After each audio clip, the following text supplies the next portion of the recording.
As we're looking at Job, remember that Job's responses to Eliphaz and to his other friends are not necessarily any more accurate than the statements his friends make.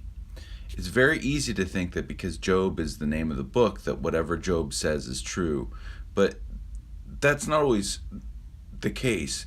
In fact, in his response to Eliphaz, Job brings in several things that are not biblical. And one of the first things that he does is, in response to Eliphaz's self-righteous attitude, Job says, "Oh, that my vexation were weighed and all my calamity laid in the balances." Now, this is essentially a very Egyptian idea that justice was determined by divine scales, and that you could weigh what you had done right and what you had done wrong and determine why your life was the way it was. And Job is wrong here. This is not how our lives are determined. It's not how grace is determined.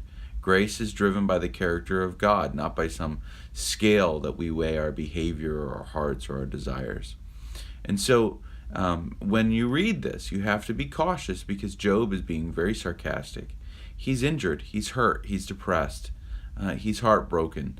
And while we might identify with some of the things that Job says, that doesn't necessarily mean that they are true. We really won't get to absolute truth in the book of Job until we hear the voice of God at the end.